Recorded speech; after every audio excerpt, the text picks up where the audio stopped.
and welcome to New Filmmakers Los Angeles in partnership with Movie Maker magazine. My name is Danny DeLillo. We're here at the South Park Center. I'm delighted to join with Vahan with his movie, The K-Town Killer. Let's take a look at the clip. 얘 좀 봐. 엄마가 딸한테 그런 것도 못 물어봐? Why are you so pressed about this? Pressed? 왜 이렇게 열받아하냐고. Pressed.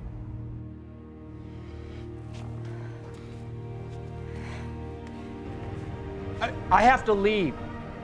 Do you understand what I'm saying? Do you understand? I have to be somewhere and I can't leave until your daughter moves her car. So will you please go tell her to move to her car? Okay, I'm gonna go get her, okay?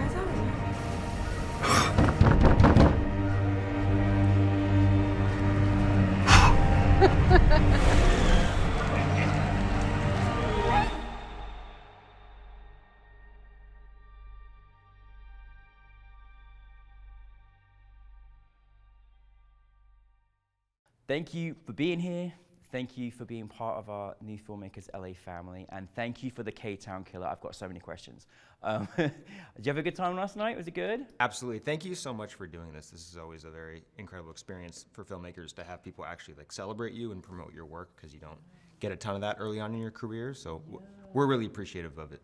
Well, we can't do it without you, Vahan. So thank you to you and your team for bringing your film to us, honestly. This film's brilliant. Like, I just loved it. Living in K-Town, I extra love for it as well, as I know you do. For those that haven't seen it though, tell us a brief synopsis. So it's about a Korean professional fighter who is hiding her career from her mom, and her mom has an abusive landlord, and she protects her mom from her landlord, and that becomes her way of showing her mom who she is. And she's amazing.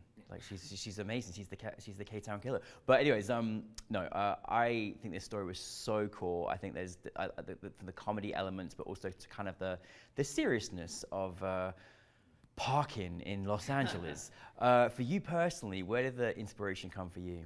So the story about the girl hiding her career as a fighter from her mom started because I used to train kickboxing and Muay Thai, and my mom would ask me, like, you're not actually getting hit in the head at the gym, right? You're just sort of like getting exercise. And I'd be like, no, of course not.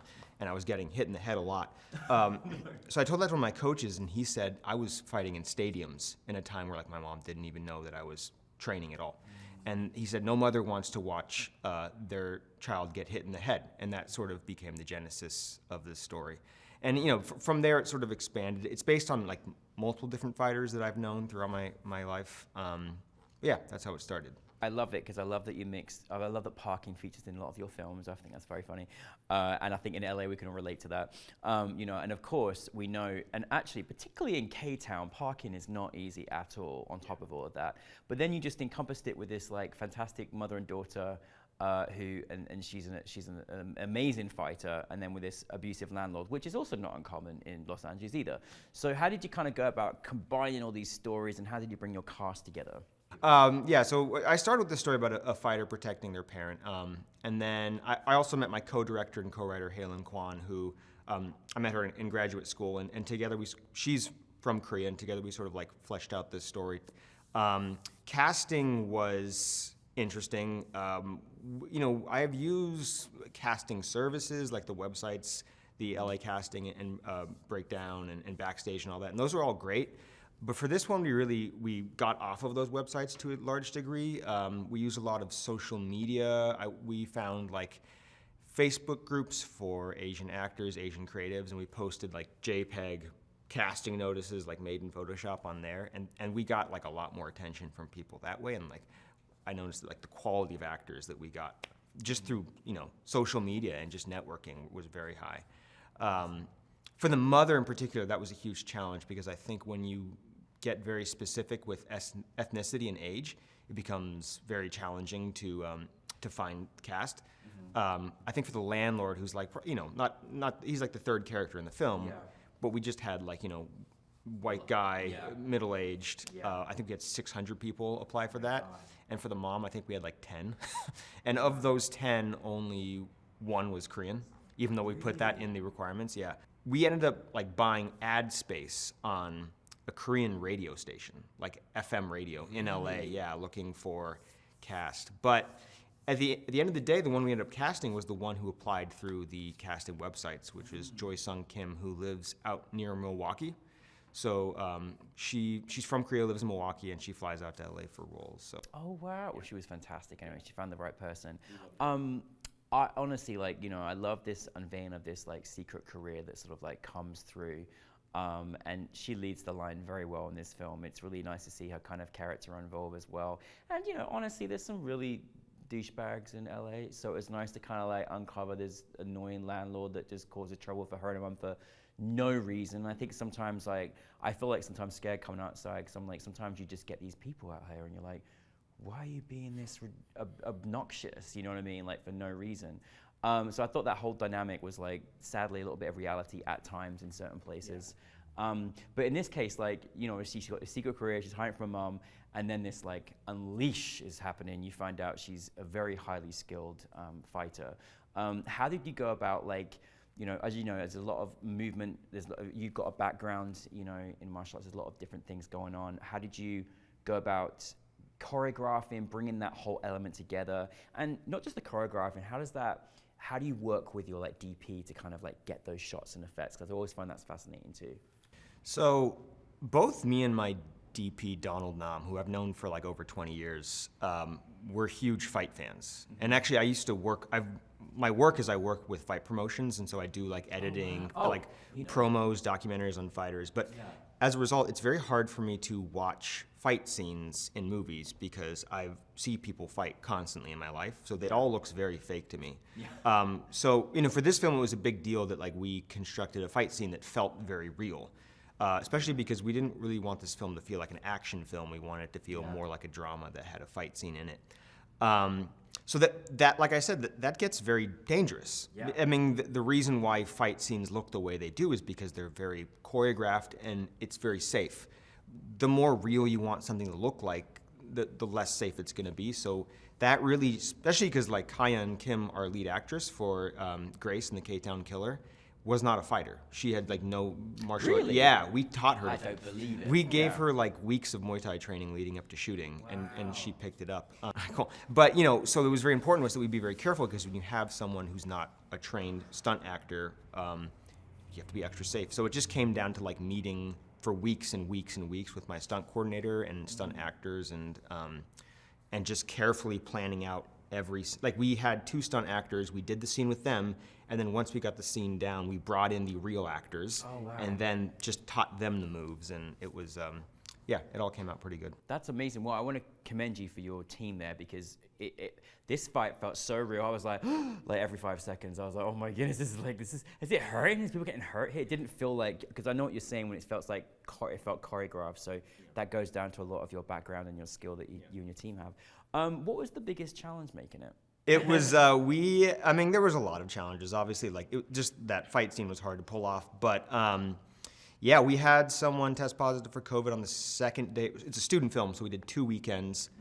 Second day, my producer pulls me out and says, someone who was on set the first day just tested positive. So we shut down halfway through the second day, canceled the third day. Wasn't even sure we were going to do the second weekend until like Tuesday. And then that process of like, okay, is it going to happen? Is it not going to happen? Like, because as a filmmaker, when you get that call that like the shoot's off, there's a part of you that kind of relaxes.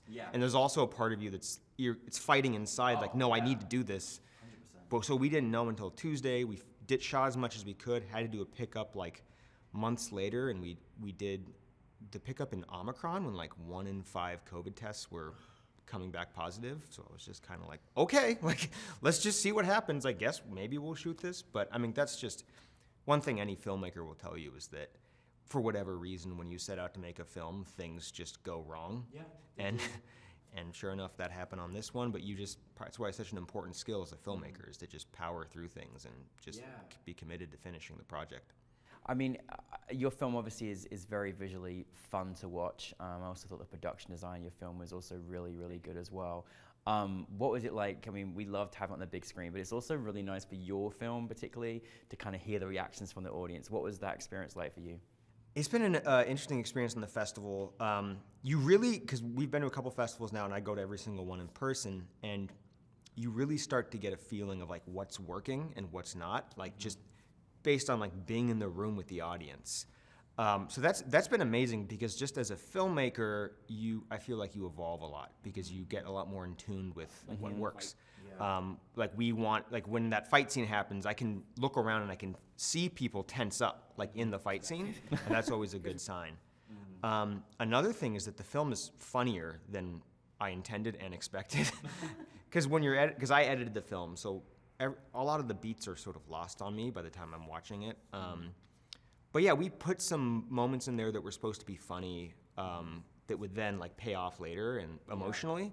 But I realized that like people were laughing a lot more than I expected. And some people have even called the film a comedy. I'm like, wow, really? I didn't know that. I was going to bring that into conversation because I think, you know, there was definitely like cross-genre experience. There was definitely funny moments. But I also thought your film had a very sort of like, you know, a dramatic feel in the sense of like the story that you were telling and also kind of the depth of like, you know, the things that were happening in the scene, even though microaggressions in there as well was so obvious and clear and it happens every day in the city. Well, I'm just curious, what did you want your audience to take from your film? I think it's funny because that sort of changed as we were filming it. At first I wanted to tell a story about this very complicated person who reacts very explosively to the world around them and isn't perfect and isn't messy but is engaging and you want to watch them. I wanted people to have much more mixed reactions towards the end, at least when I was writing it. But as we shot it, when we went back into editing, I realized that the story was a lot more triumphant than I was expecting. And that's just filmmaking, you know. You sort of, sometimes you pivot towards the story that's working. And what was working was people felt really good when she beat that guy up. Oh, you know? I felt amazing. It was incredible. Yeah, so as a filmmaker, you sort of just like lean into that. And I think ultimately, like like it was important to us that we tell a story about an Asian person defending their parent, again, because of like all of the footage of Asians getting attacked in 2020, particularly the elderly, really enraged me. So we just wanted like a satisfying feeling of like somebody being like low-key racist to their parent, and then that person just being like, don't talk to my parent that way, and then just, I mean, I would encourage people to beat people up, but that's the way she takes some things. Some people, I mean, no, not the same violence, but some people, you know, they get what's coming to them sometimes, you know. But no, it was such a triumphant experience seeing the fight back. I was like, okay, and the audience were loving it as well, which is fantastic. I also, the only sad thing about your film is I wish she was a superhero of K-Town, because that would just be amazing and wonderful. Anyways, what's next for you? What's next is we have a feature-length version of this film written already. We've got a second draft done. Me and my co-writer and co-director, Halen Kwan. So we're going full steam ahead with that feature. We're looking for producers, fundraisers, distributors right now. I also have a short that I shot back in July that I'm done with post now, so it should be entering the festival circuit right now. It's kind of similar. It's casting the stunt double that we had in this film, Julia Ho, who's a former WWE wrestler. We did a film together. Yeah, pretty excited about that one. Super exciting. Well, I'm glad you're making the feature version, because I wasn't done with that story yet. So that's always super good. But Vahan, well done to you and your team. Thank you so much for bringing this film to us, and congratulations and welcome to NewFilmmakers LA. Thank you so much for having us. It's been a blast.